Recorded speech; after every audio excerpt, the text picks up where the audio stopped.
Class. Good morning. देखिए, आज मैं आपको पढ़ा रही हूँ जूझ।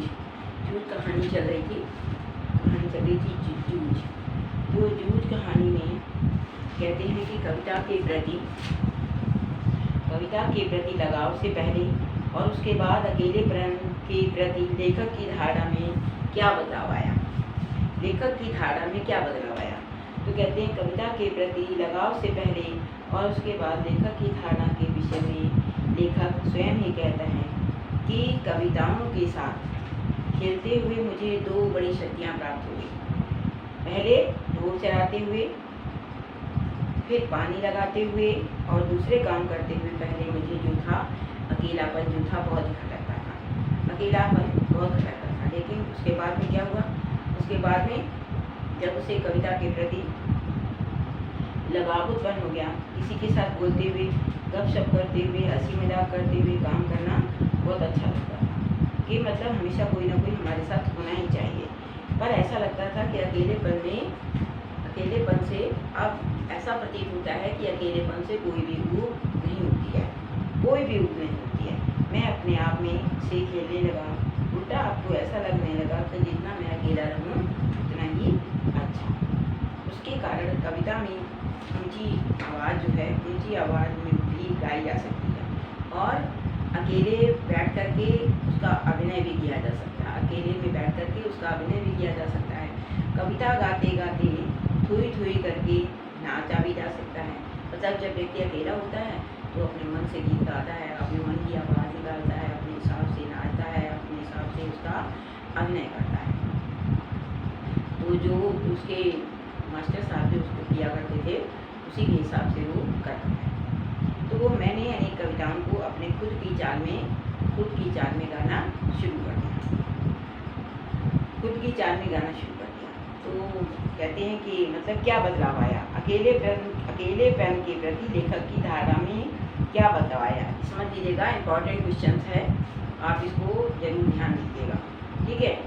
अब इसके बाद में देखिएगा आता है आपके ख्याल से पढ़ाई लिखाई के संबंध में लेखक और दत्ताजी राव का रवैया सही था या लेखक के पिता का रवैया सही था।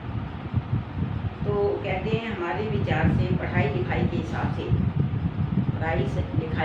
से लेखक और दत्ताजी राव दोनों का ही रवैया, लेखक और दत्ताजी राव का मतलब रवैया जो है सही है। लेखक का और दत्ताजी राव का। लेखक के पिता का रवैया अनुचित है। वो ये सोचता था कि ये पढ़ जाएगा तो नौकरी लग जाएगी तो ये घर से बाहर चला जाएगा और घर में बैठ कर का काम कौन करेगा, खेतों में काम कौन करेगा, पानी कौन देगा, रुपाई कौन करेगा। वो खुद तो कुछ काम करता नहीं था, इसलिए वो चाहता था कि ये ना पढ़े। तो मतलब जन्म भर खेतों में काम करते रहने पर भी वो क्या सोचता था, लेखक ये सोचता था कि सारा जन्म भर भी हम खेतों में काम करते रहें तो भी यहाँ का रवैया कुछ बदलने वाला नहीं है।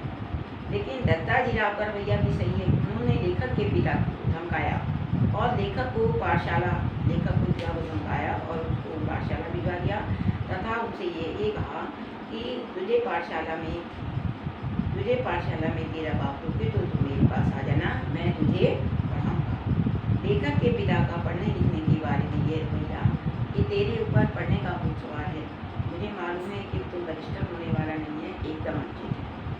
वास्तव में वह सब अय्याशी करने के लिए तथा वास्तव में वो सब किसके लिए कर रहा था, मतलब अय्याशी करने के लिए और स्वयं तो अय्याशी करने के लिए और पुत्र को खेती में जोड़ने के लिए उसे पढ़ाई से रोक देता है। तो क्या देखिए इसके तीनों हैं, पहले लेखक, फिर दत्ताजी राव और उसके बाद में उसके पिता। तो पहला होता है लेखक का रवैया, इसलिए लेखक के पिता का रवैया अनुचित है। लेखक की ये सोच है कि यदि कहीं पढ़ लिख जाएंगे तो कहीं नौकरी लग जाएंगी तो 4 पैसे हाथ में आ जाएंगी। तो जब 4 पैसे हाथ में आ जाएंगे तो घर का काम अच्छा चलने लगेगा और इस खेतों में काम करने से तो कुछ होने वाला नहीं है और कुछ हाथ भी नहीं लगेगा। लेकिन दत्ताजी राव का रवैया भी सही है। वो कहते हैं उन्होंने क्या किया कि लेखक को समझाया, पढ़ाया लिखाया और लेखक के पिता को भी के तो मैं तुझे पढ़ाऊँगा। और लेखक के पिता एक अय्याश किस्म का व्यक्ति है। वो उसको इसलिए पढ़ाई करने से रोकता है कि यदि ये पढ़ लिख गया बैरिस्टर तो ये बनेगा नहीं, ये बैरिस्टर बन जाएगा और फिर पढ़े लिखे का कुछ है नहीं, ना तो ये बैरिस्टर बन पाएगा।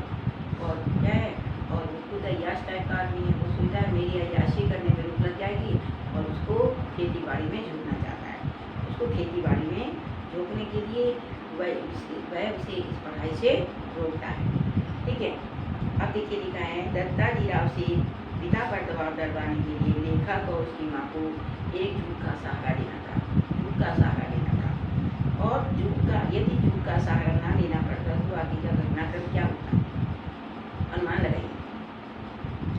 कहते हैं कि लेखक और उसकी माँ दत्ताजीराव से पिता पर दबाव डलवाने गए। वो पिता पर मतलब दबाव डलवाने के लिए गए थे। अपनी समस्या रखने के बाद दोनों ने उठते उठते दत्ताजीराव से कहा, हमने यहाँ आकर की जो सब बातें कही हैं वो आकर आप मुझे मत कहिए, मत बता देना कि हम दोनों यहाँ पर आए थे, नहीं तो क्या होगा, हमारी खैर नहीं है। माँ अकेली साग भाजी लेने आई थी, यह बता देंगे तो अच्छा रहेगा। मतलब ये बता देना कि माँ आई थी, वो साग भाजी लेने के लिए आई थी, तो ये अच्छा रहेगा, नहीं तो लोगों की खैर नहीं है। ऐसा ही झूठ लेखक की माँ ने अपने पति से बोला था। आते ही माँ ने दादा से कहा, साग भाजी लेने देसाई सरकार के यहाँ गई थी तो उन्होंने कहा कि बहुत दिनों से हमारा मालिक दिखाई नहीं दिया, खेत में आ जाने से जरा इधर देख, खेत से आ जाने पर इधर तुम उसको इधर भेज देना। तो इधर वो उसके पिता से कहती है और उधर दत्ताजीराव से झूठ बोल कर जाती है। तो यदि वो झूठ ना बोलती तो क्या होता, वो आगे का घटनाक्रम क्या होता। तो कहते हैं यदि इन दोनों बार झूठ का सहारा ना लिया होता, यदि इन दोनों बार इन्होंने झूठ का सहारा ना लिया होता तो क्या होता, झूठ का सहारा ना लिया होता तो क्या होता, हम दोनों माँ बेटे दादाजी के पास इसी प्रयोजन से गए थे। तो दादाजी की नाराजगी बहुत बढ़ जाती और दादा की नाराजगी बहुत बढ़ जाती, मतलब पिताजी और दोनों की खूब अच्छे तरीके से पिटाई भी हो जाती। राव सरकार तो लेखक के घर जाते नहीं और लेखक का दादा उनके यहाँ जाने से बचता है। यदि दादा वहाँ जाने के लिए बाध्य भी होता तो तीसरे झूठ दादा को बुलाने आया, अभी खाना नहीं खाया है, बोलने के लिए लेखक वहाँ नहीं जा पाता। दादा लेखक के ऊपर झूठे आरोप लगाकर राव सरकार को संतुष्ट कर देता और लेखक पढ़ने से वंचित रह करके क्या करता, खेती में लग जाता। कहते हैं यदि इन दोनों ने झूठ का सहारा ना लिया होता तो क्या होता कि माँ और जो बेटा जो थे दत्ताराव के पास इसी प्रयोजन से कहते कि उनको पढ़ाने के लिए, कि मतलब स्कूल भेज दिया जाए। यदि वो उनके पास ना जाते और यदि वो उनको बता देते, झूठ उनसे ना बोल के आते तो क्या होता, यहाँ घर में आकर के इनको पता चल जाता तो इनके द्वारा पिटाई लग जाती। और यदि वैसे कह के बुला देते तो क्या होता, तो लेखक वहाँ जाता ही नहीं और दादा लेखक के ऊपर झूठे आरोप लगा करके राव सरकार को संतुष्ट कर देता। यदि वो ऐसे ही बुलाने में चला जाता तो लेखक के ऊपर झूठे आरोप लगा देता और क्या करता, वो स्कूल जाने से वंचित रह जाता। लेखक पढ़ने से वंचित रह करके खेतों में ही लगा रहता। ठीक, अब देखिएगा इसमें मतलब परीक्षा के उपयोग से, मतलब जैसे पेपर में क्वेश्चंस पूछे जाते हैं तो उसमें मोस्ट इम्पॉर्टेंट क्वेश्चंस देखिएगा कि लेखक के चरित्र की कौन कौन सी विशेषताएं आपको प्रभावित करती हैं। लेखक के चरित्र की कौन कौन सी जो विशेषताएं हैं वो आपको प्रभावित करती हैं, मतलब उसमें कौन कौन सी ऐसी विशेषताएं हैं। देखिए नंबर 1 आता है, लेखक के चरित्र की विशेषताएं होती हैं कि नंबर 1 पढ़ने की ललक है। उसमें लेखक में एक पढ़ने की ललक है। लेखक जो था 1.5 वर्ष से स्कूल नहीं जा रहा था, उसके मन में पढ़ने के प्रति बहुत ललक थी। अपने दादा के डर के कारण वह उसमें यह भी कहने की हिम्मत नहीं थी कि मैं पढ़ने जाऊंगा। अतः वो अपनी माँ से अपने मन की बात कहता है और माँ जो है दादाजी राव के पास जाकर के दादाजी और अपनी माँ से अपनी मन की बात को व्यक्त करता है और माँ की लाचारी देख करके वह राव सरकार से सहायता का सुझाव देता है कि राव सरकार के पास चलेंगे, वहाँ से कोई सुझाव मिल जाएगा तो तो हो सकता है स्कूल में पढ़ने नहीं दिया जाए। तो नंबर 1 होता है उसमें पढ़ने की ललक है। पढ़ने की ललक में क्या लिखेंगे? पढ़ने की ललक में ये होता है कि वो उसमें पढ़ने की बहुत ललक है, मतलब उसकी पढ़ने की बहुत इच्छा उसमें जागृत हो रही है। तो वो चाहता है कि मतलब वो कहता है कि मैं स्कूल में पढ़ने जाऊँगा। अपने दादा के डर से वह अपने दादा से कह भी नहीं पाता है कि वह पढ़ने जाएगा। वो क्या करता है, वो अपनी माँ से अपने मन की बात कहता है और माँ उसको ये सुझाव देती है कि दादाजी राव के पास चलते हैं, वहाँ से कोई ना कोई सुझाव अवश्य ही प्राप्त हो जाएगा। तो पहले आता है पढ़ने की ललक।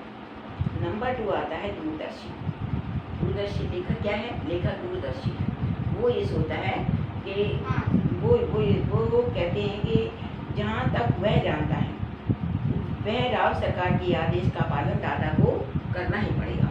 मतलब वो वहाँ पे काम करते हैं तो कहते हैं वो इतना लेखक ये दूरदर्शी है, लेखक इस बात को जानता है कि दादाजी के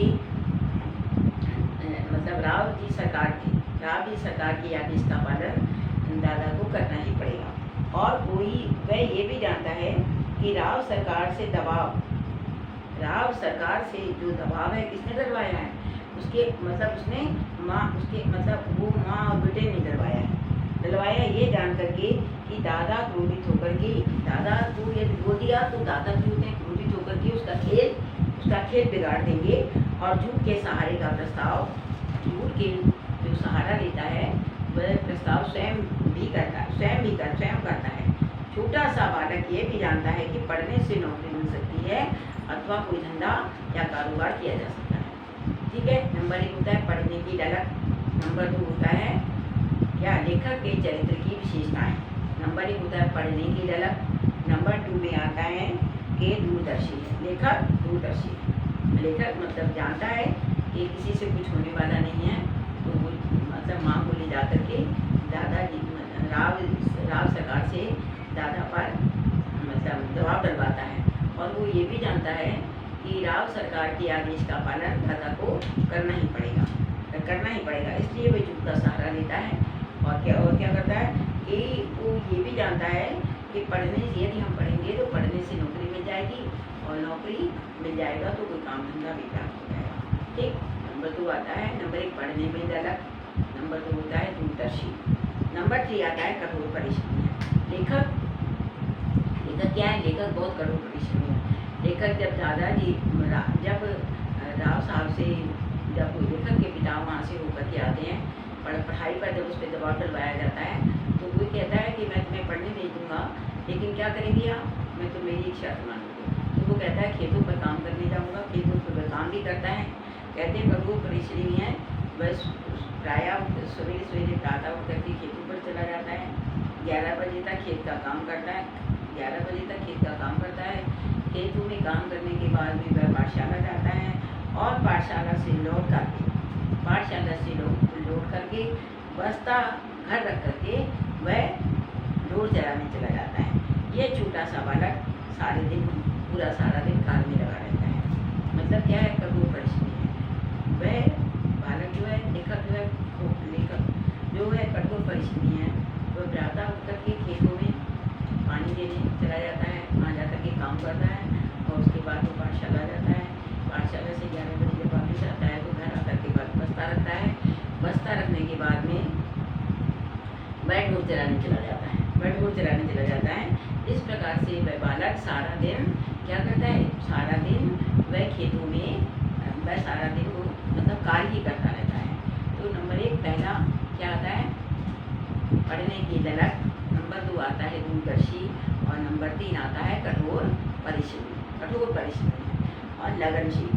कि परिश्रमी होने के साथ साथ वह लगनशील होना भी लेखक की बहुत बड़ी विशेषता है। किसी काम के प्रति लगन वह प्रत्येक काम बिल्कुल तन्मयता से करता है, लगन से करता है। पूरे क्या वह 6 महीने के बाद में पाठशाला जाता है और वो सोचता है कि वह अपनी लगन के बल पर ही वह अपनी लगन और मेहनत के बल पर ही शीघ्र ही कक्षा के होशियार बच्चों में गिना जाने लगता है। शीघ्र ही मतलब बच्चों होशियार बच्चों में गिना जाने लगता है। वह गणित में इतना दक्ष हो जाता है कि मॉनिटर के समान वो दूसरे लोगों से सवाल पूछता है और मराठी भाषा का अच्छा ज्ञान प्राप्त कर लेता है। वह मराठी भाषा का अच्छा ज्ञान भी प्राप्त कर लेता है और कक्षा में क्या करता है और क्या करता है, वह कविता भी लिख लेता है। मराठी भाषा का ज्ञान प्राप्त कर लेता है और कविता भी लिख लेता है। मतलब बिल्कुल लगनशील है। कहते हैं कि वह सोचता है कि यदि वह मतलब क्या कहते हैं कि परिश्रमी होने के साथ साथ लगनशील होना भी लेखक का स्वाभाविक गुण है। कि वह जब जाता है क्लास में जाता है तो 5-6 महीने बीत चुके होते हैं, लेकिन वो कहता है वह अपनी लगन के बल पर अपनी लगन के बल पर कक्षा के होशियार बच्चों में वह गिना जाने लगता है। वह मॉनिटर के समान ही बच्चों से सवाल पूछता है और मराठी भाषा का अच्छा ज्ञान भी प्राप्त कर लेता है और उसके साथ साथ में वो कविता भी लिख लेता है। ठीक, लगनशील। अध्यापकों का चयिता। पाठ में 3 अध्यापकों का वर्णन किया गया है। पाठक में मतलब पूरे लेसन में जूझ में 3 अध्यापकों का वर्णन किया गया है।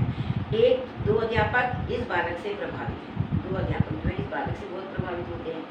गणित का जो मास्टर होता है उसे मॉनिटर के समान कार्य देते हैं और मराठी के मास्टर जी तो यहाँ तो ये रात को भी अपनी कविता सुनाने वहाँ उनके घर पहुँच जाता है। मास्टर सौंदर्य का उनके पास रात को भी कविता सुनाने वहाँ पहुँच जाता है। मास्टर जी इसे कविता का शास्त्र समझाते हैं, पढ़ने के लिए कविताओं की पुस्तकों को भी देते हैं और अपनी कविताओं को भी सुनाते भी हैं। मतलब मास्टर जो सौंदर्य का उसके घर में आया करते थे, वो कविता बोलते थे, अपने हाव भाव कर दिखाते थे। तो उनको देख कर ही कविता जो लेखक जो था कविता करना सीख गया था और वो अपने आप भी करने लग गया। कभी कभी तो ऐसा होता था कि वो जो कविता सुनाने के लिए उसमें रात भर धीरज नहीं होता था, तो वो क्या करता था, उनके घर पहुंच जाया करता था दिखाने के लिए। तो वे उन्हें कविता शास्त्र समझाया करते थे और उसे नई पुस्तकें भी पढ़ने को दिया करते थे और तथा वे अपनी कविता भी सुनाते थे और तथा अपनी कविता भी सुनाया करते थे। तो कहते हैं कि जो लेखक के चरित्र की विशेषताएं। पहला क्या आता है, नंबर 1 आता है पढ़ने की ललक। नंबर 1 पढ़ने की ललक है। नंबर 2 में आता है दूरदर्शी है। नंबर 3 में आता है लगनशील है और चौथा कठोर परिश्रमी है और अध्यापकों का चहेता है। कुल टोटल मिलाकर के 5 पॉइंट आते हैं। पहला क्या है, पढ़ने की ललक। पहले पढ़ने की ललक है। नंबर 2 में लिखेंगे दूरदर्शी है। नंबर 3 में लिखेंगे कठोर परिश्रमी। नंबर 4 में लिखेंगे लगनशील है और नंबर 5 में आता है अध्यापकों का चहेता है। क्या क्वेश्चन है, लेखक के चरित्र की विशेषताएं। ठीक है, लेखक के चरित्र की विशेषताएं 5 पॉइंट आते हैं लेखक के चरित्र की विशेषताओं में। कहते हैं ये क्वेश्चन जो है, ऐसे क्वेश्चन जो होते हैं बहुत इंपॉर्टेंट होते हैं और परीक्षा की दृष्टि से बहुत परीक्षा की दृष्टि से बहुत इम्पोर्टेंट है। अब देखिए 1.5 साल से बैठा लेखक, कहते हैं 1.5 साल से घर बैठा लेखक पाठशाला कैसे पहुंच गया। कहते हैं लेखक पिछले वर्ष 5वीं कक्षा में आया था तो उसके दादाजी ने उसे पाठशाला से हटा दिया। इस सत्र में भी जनवरी आ गया फिर तो वह स्कूल नहीं जा पा रहा था। उसे विश्वास था कि यदि वो पाठशाला में चला गया तो कक्षा 5 में वो पास जरूर हो जाएगा, पर वह अपने दादा से जो है इतनी बात कह नहीं सकता है। तो डर के मारे कह नहीं सकता है तो वो अपनी बात को किससे कहता है, वह अपनी बात को अपनी माँ से कहता है और माँ और बेटा दोनों आपस में सुझाव देते हैं कि राव साहब के पास चलते हैं। राव साहब के पास चल कर के दादाजी से दबाव डलवाते हैं। तो वो दोनों माँ बेटे दादाजी राव के पास जाते हैं, दादाजी राव के पास जाते हैं। वे दोनों जाकर के राव साहब के पास जाते हैं और राव साहब के पास जाते हैं और वे उनसे माँ की असमर्थता देख करके राव सरकार की सहायता का सुझाव देता है कि मतलब माँ से पढ़ने की भेजने की बात करता है और माँ की असमर्थता देख करके वह राव साहब से सहायता का सुझाव देता है। माँ और बेटे दत्ताजी राव के यहाँ जाते हैं और वहाँ से आश्वासन मिल जाने के कारण जब वो वहाँ से बाहर निकलते हैं तो उनसे कह देते हैं कि आप ये मत कहिएगा हम लोग यहाँ आएंगे, कहते हैं ना साग सब्जी देने आए, और वहाँ पर भी जाकर के झूठ बोल देते हैं। तो जब उसके लेखक के पिता को वहाँ पर बुलाया जाता है तो उसको समझाया जाता है कि बच्चे को पाठशाला भेजो और उन्हें धमका भी दिया जाता है और बच्चे से भी कह दिया जाता है कि यदि ये तुमको पढ़ने के लिए ना मिले तो मैं तुम्हें पाठशाला भेजूँगा। तो कहते हैं तो दत्ताजी राव के दबाव के द्वारा लेखक के पिता जो है पाठशाला में उसे भेजने को तैयार हो जाते हैं, पर उनकी शर्तों को भी जो उनके पिताजी की जो शर्तें होती हैं उनको भी स्वीकार कर लेता है और प्रातः 11 बजे तक खेतों पर काम करने के बाद में खेतों में काम करने के बाद में वो क्या करता है, खेतों में काम करने के बाद में वह पाठशाला जाता है। मतलब क्या करता है कि प्रातः सवेरे उठ करके जाता है, खेतों में काम करता है, पानी डालता है, उसके बाद में वो पाठशाला चला जाता है। पाठशाला से शाम को आने के बाद में वह ढोल चलाने भी चला जाता है और ढोल चला करके आता है। तो कहते हैं कि लेखक जो था इस प्रकार पाठशाला पहुँच गया। कहते हैं 1.5 साल से बैठा हुआ लेखक, 1.5 साल से घर पर बैठा हुआ लेखक किस प्रकार से दत्ताजी राव के द्वारा मतलब दबाव डलवाने पर वह पाठशाला पहुँच गया। ठीक, देखिए पाठशाला पहुँच करके लेखक को किन परेशानियों का सामना करना पड़ा। कहते हैं मैं कक्षा में गली के 2 लड़कों के अतिरिक्त, ये तो आप अपने मन से लिख सकते हैं, कक्षा में 2 लड़कों के अतिरिक्त और भी जो बच्चे थे वो सब उनके अजनबी बच्चे थे। तो वो जब क्लास में पहुंचता है तो उसके पास जो भी होता है गमछा उसने पहना हुआ था, तो लोग उसका मजाक बनाते हैं, कोई उसका गमछा खींच लेता है, कोई कुछ कहता है, कोई कुछ। एक बार उसका गमछा खींच करके क्या करते हैं, जो मास्टर जी जो होते हैं ना, मास्टर जी की टेबल पर रख दिया जाता है। तो अचानक क्या होता है कि मास्टर जी वहाँ पर आ जाते हैं और वो आकर के पूछते हैं, मटमैली रंग की मतलब वो धोती पहने हुए था। इसे देख करके कक्षा के शरारती लड़के होते हैं वो उसका मजाक उड़ाते हैं, मतलब उसकी खिल्ली उड़ाते हैं और उसका जो गमछा उसे छीन लेते हैं और मास्टर की मेज पर रख देते हैं। छुट्टी के मध्य में 2 बार उसकी धोती को खींचने की उन्होंने कोशिश की। बेंच के एक सिरे पर लेखक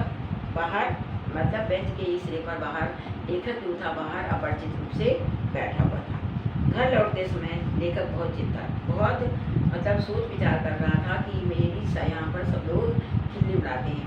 एक बार तो उसका मन हुआ कि वो स्कूल ना जाए, पाठशाला ना जाए और घर में बैठ कर के खेतों में काम करे, मतलब खेतों में काम करे। लेकिन क्या जो 8 दिन में कैसे तो बोलता है कि मतलब किस तरह निभाव होगा। सीधे सोचा पाठशाला ना जाऊं तो खेती अच्छा है। सवेरे उठते ही उमंग में आकर के वो फिर पाठशाला चला, रात को सोता है लेकिन सवेरे उठता है और उसके बाद में फिर वो पाठशाला चला जाता है। माँ की खुशामद 8 दिन माँ की बहुत खुशामद की। तब एक जाकर के उसको नई टोपी और 2 नाड़े वाली मटमैली रंग की, ये मतलब मैल खाऊ रंग की 2 उसको चड्डियाँ देती हैं। मैल खाऊ रंग क्या होता है कि जिसमें मैल जो है दिखाई भी ना दे, मैल खाऊ रंग की उसे 2 चड्डियाँ प्राप्त हो गई। तब वह स्कूल की और ड्रेस भी साथ में। तो मंत्री नामक अच्छा अध्यापक के बाद आतंक के कारण शरारती लड़कों से उसका पिंड छूट गया। तो इस प्रकार से मतलब पाठशाला पहुँच करके लेखक को किन परेशानियों का सामना करना पड़ा। ठीक है, देखिए फिर से देखिए कि मतलब कक्षा में और लड़कों के मतलब 2 लड़कों के अतिरिक्त मतलब जो उसके जान पहचान के थे, बाकी सब अजनबी बच्चे थे। कक्षा में आप शॉर्ट में भी लिख सकते हैं कि कक्षा में सब बच्चे जो थे उसकी खिल्ली उड़ाते थे, उसका उपहास उड़ाया करते थे। और वो क्या पहन के आता था, मटमैले रंग की एक धोती पहने हुए था। वो उधर से खींच देता तो उधर से खींच देता और वो क्लास में अजनबी बच्चों की तरह एक किनारे पर बैठा और वो लोग उसकी खिल्ली उड़ाते थे। एक बार तो उन्होंने उसकी धोती पकड़ करके मास्टर की मेज के ऊपर जा करके रख दी। लेकिन एक बार तो उसका ये मन हुआ कि स्कूल में वो ना जाए, मतलब इससे मतलब लेखक जो वहाँ से जब घर चला तो वो रास्ते में सोचता है कि इससे लोग मेरी इतना उपहास उड़ाते हैं, मेरी खिल्ली उड़ाते हैं, मेरा मतलब हंसी मजाक बनाते हैं, तो मैं स्कूल ना ही जाऊँ तो अच्छा है, आराम से बैठ के खेतों में काम करूँ। लेकिन क्या होता है, रात में सोता हुआ सो जाता है, लेकिन सवेरे प्रातः काल जब वो होता है तो वो फिर से स्कूल चला जाता है। स्कूल मतलब पाठशाला जाता है, पाठशाला जा करके मन लगा करके पढ़ता है। माँ की इतनी खुशामद करता है तो माँ क्या करती है, उसे एक टोपी ला करके देती है, मैट खाऊ रंग की 2 चड्डियाँ ला देती है और स्कूल की ड्रेस भी ला देती है। तो स्कूल की ड्रेस ला के देती है तो मंत्री नामक कक्षा अध्यापक के आतंक के कारण शरारती लड़कों से उसका पिंड छूट गया। जो शरारती मंत्री नामक एक कक्षा अध्यापक थे, उन्होंने उनको बहुत डांटा, तो मतलब जो बच्चे जो थे उनसे उसका बेचारे का मतलब शरारती बच्चों का उससे पिंड छूट गया है। तो इस प्रकार से उससे पिंड उसका छूट गया। ठीक, जूझ के आधार पर राव साहब का चरित्र कीजिए। राव साहब क्या थे? देखिए, जूझ साहब कहते हैं, जूझ पाठ के आधार पर जूझ साहब जो थे गांव के एक सम्मानित जमींदार थे। कभी लेखक के दादा उन्हीं के खेतों पर काम किया करते थे। लेखक के दादा जो थे पिता काम करते थे। ये बड़े नेकदिल, उदार और रोबीले इंसान हैं। वे बच्चों और स्त्रियों के साथ बहुत ही कोमल व्यवहार करते हैं।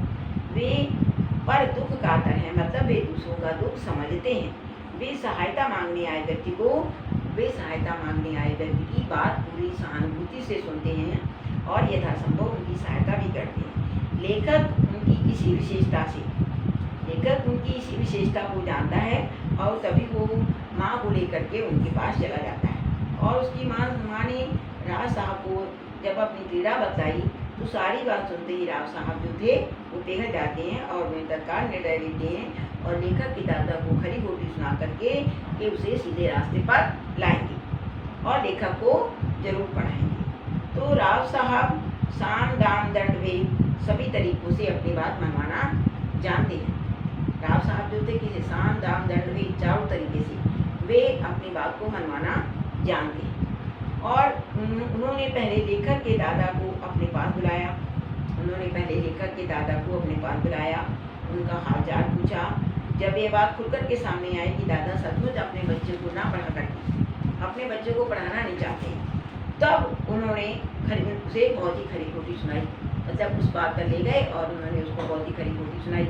लेखक के शब्दों में उसकी खूब हजामत बनी, उसे बहुत दुत्कारा गया और ये भी कहा गया कि इसके बच्चों को मैं खुद पढ़ाऊंगा। तो बच्चों को तू अपने बच्चों को कुत्तों की तरह रखा है, तू नहीं पढ़ाएगा तो मैं क्यों पढ़ा लूँगा। राव साहब के मन की उदारता, करुणा और विशालता के सामने राव साहब की करुणा, दयालुता और सहानुभूति के सामने दादा की तो फीकी बन गई। तब राव साहब ने उसका मान सम्मान की रक्षा करते हुए उसे बड़े प्रेम से समझाया और उन्होंने ये कुशल कुम्हार की तरह उसे ठोका पीटा मतलब होता है उसे अच्छी तरीके से तर्क वितर्क के द्वारा उसे अच्छे से समझाया और उसे सहारा भी दिया। आखिरकार वे उसे रास्ते पर लाने में अपने रास्ते पर लाने में सफल हो गए। तो कहते हैं वे एक सचरित्र मुखिया हैं। मुखिया कैसे हैं? बहुत अच्छे मुखिया हैं, मतलब नेक दिल इंसान है। वो दूसरे का दुख दर्द जो है बहुत अच्छे से समझते हैं और वो मतलब ये कहते हैं कि राव साहब के जूझ पाठ के आधार पर राव साहब का जो चरित्र ठीक है, तो वो एक सरकारी मुखिया है। आखिर कहते हैं कि वो उनको रास्ते में लाने में सफल हो जाते हैं कि वे एक मतलब सचरित्र मुखिया है, मतलब अच्छे चरित्र वाले वो मुखिया हैं। तो इस प्रकार से ये जो क्वेश्चन हैं जूझ वाले जो क्वेश्चन हैं कि मतलब कविता के प्रति लगाव से पहले और अकेलेपन के प्रति लेखक में क्या बदलाव आ गया है ना। अच्छा, कि आपके ख्याल से पढ़ाई लिखाई के संबंध में लेखक की दत्ताजी राव का और उसके दादा के मतलब लेखक ने तीनों का रवैया सही था। तीनों का रवैया सही था। तो बताइए लेखक के मतलब तीनों लेखक के पिता का तर्क सहित के उत्तर दीजिए। लेखक के पिता का तर्क सहित उत्तर देना है, ठीक है। और यदि उन्होंने झूठ का सहारा ना लिया होता तो क्या होता? और लेखक के चरित्र की कौन सी विशेषताएं होती हैं? लेखक के चरित्र की कौन कौन सी विशेषताएं हैं? 5 ये बहुत इंपॉर्टेंट क्वेश्चन है। आप बार बार हम आपको बता रहे हैं। तो पहला है क्या है? पढ़ने की ललक होती है, पढ़ने की ललक है। दूसरा है दूरदर्शी है। तीसरा है कठिन प्रश्नी है और लगनशील है और अध्यापकों का चहेता है। ये 5 पॉइंट जो हैं आप उसको अच्छे से लर्न कर लीजिएगा। ये 5 पॉइंट में ही लिखना पड़ेगा आपको, ठीक है। अब कहते हैं लेखक के जो दादा की चारित्रिक विशेषताएं क्या है? तो ये क्वेश्चन जो है मैं आपको नेक्स्ट डे पढ़ाऊंगी कि लेखक के दादा की चारित्रिक विशेषताएं क्या है। तो आप जब तक ये जो लिख रहा है आप उसको लिखते जाइएगा और जब आपका ये कोर्स पूरा लिख जाए, लिखने के बाद में आपने खैर जितना भी लिखा हो आप आकर के बेटा स्कूल में कॉपी डिपॉजिट कर दीजिएगा।